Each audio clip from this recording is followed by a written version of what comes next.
تین مساجدیں ہیں جن کی فضیلت دیگر مساجدوں میں سب سے زیادہ ہے۔ اللہ کا ہر گھر برکت والا ہے،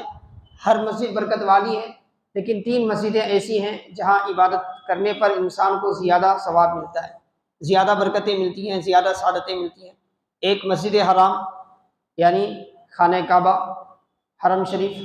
اور دوسرا مسجد النبوی علی صاحبہ الصلاۃ والسلام،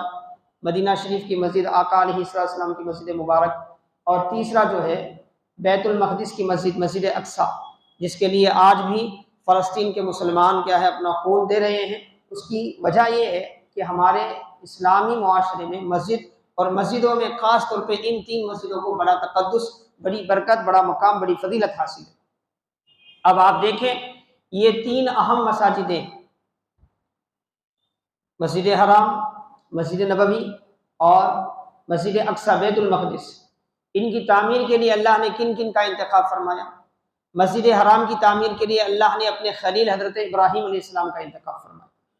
اپنے محبوب پیغمبر حضرت اسماعیل علیہ السلام کا انتخاب فرمایا، اور قرآن کریم نے بطور فضیلت کے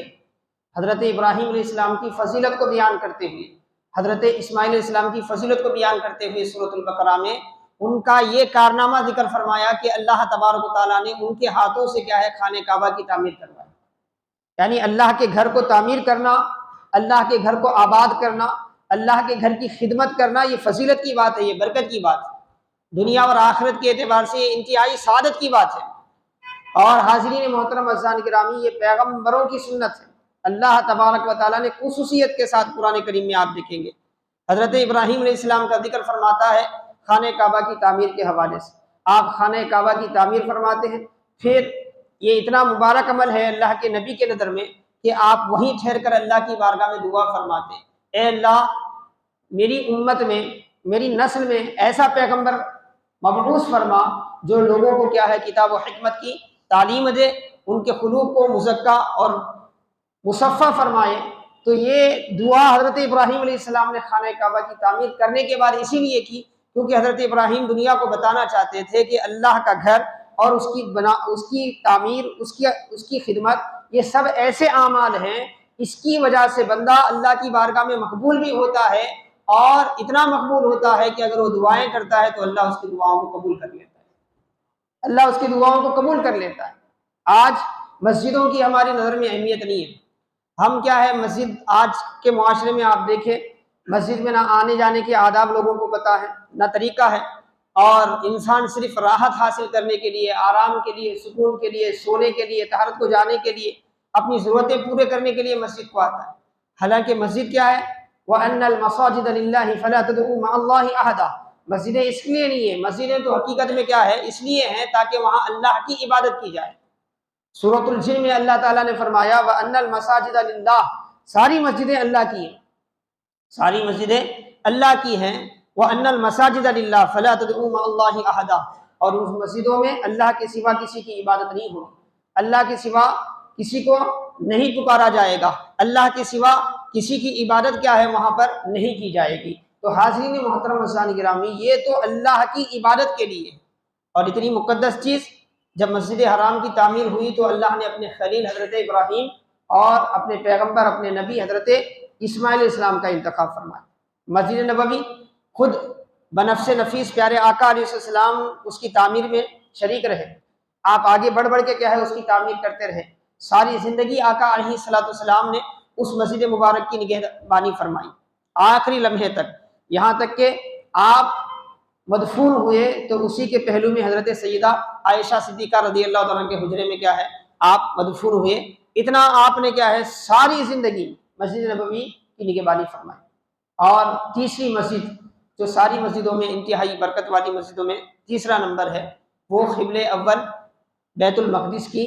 مسجد اقصیٰ ہے، جہاں سے پیارے آقا علیہ السلام کا زمینی معراجی سفر جہاں پر ختم ہوا تھا، مکے سے شروع ہو کر، حرم سے شروع ہو کر مسجد اقصیٰ تک کیا ہے رسول اکرم صلی اللہ علیہ وسلم کا جو زمینی معراجی سفر تھا وہ مسجد اقصیٰ کو ختم ہوا۔ اس کی تعمیر کس نے کی؟ اس کی بھی بنیاد حضرت سیدنا ابراہیم علیہ السلام نے رکھی، اس کی بھی بنیاد حضرت سیدنا ابراہیم علیہ السلام نے رکھی، کیونکہ آپ کے دو بیویاں تھے اور دونوں بیویوں سے اللہ پاک نے نسل دی تھی، حضرت حاجرہ کو آپ نے اللہ کے حکم سے مکے کی وادی میں رکھا ہوا تھا، اور حضرت بی بی سارہ کو آپ ملک شام میں رکھے ہوئے تھے، وہاں سے بیت المقدس کے آس پاس آپ نے قیام فرمایا، تو بیت المقدس کی تعمیر وہاں حضرت ابراہیم نے حضرت اسحاق کو لے کر کی، اور مسجد حرام کی تعمیر اپنے بیٹے حضرت اسماعیل علیہ السلام کو لے کر کی۔ بعد میں تعمیر نو ہوئی، اس کی دوبارہ تعمیر ہوئی حضرت ابراہیم علیہ السلام کے بعد۔ جیسے خانہ کعبہ بھی کیا ہے، مختلف تعمیری مراحل سے گزرتا رہا، آج تک بھی تعمیری سلسلے چلتے رہے ہیں، اس کے توسیع کا معاملہ چلتا رہا ہے۔ مسجد نبوی بھی توسیع ہوتی رہی، اللہ کے وسلم کے زمانے کے مسجد، پھر صدیق اکبر کے زمانے میں تھوڑی توسیع ہوئی، ایسا ہوتا رہا۔ تو حضرت سیدنا سلیمان علیہ السلام، اللہ کے نبی حضرت سیدنا سلیمان علیہ السلام، آپ نے ایک انتہائی عالی شان مسجد اثر نو کیا ہے، اسی بنیادوں پر، جن بنیادوں پر حضرت سیدنا ابراہیم علیہ السلام نے مسجد اقصی تعمیر فرمائی تھی، اس پر تعمیر فرمائی۔ اس کا ذکر ہمیں قرآن کریم میں ملتا ہے۔ قرآن کریم میں پارہ نمبر 22 سورۃ الاحزاب میں اللہ تبارک، سورۃ السبا میں اللہ تبارک و تعالیٰ ذکر فرماتے ہیں۔ سورۃ السبا میں اللہ تبارک و تعالیٰ ذکر فرماتا ہے کہ حضرت سیدنا ابراہیم علی نبینا علیہ السلام کے بعد حضرت سیدنا سلیمان علیہ السلام نے مسجد اقصی کی تعمیر کی۔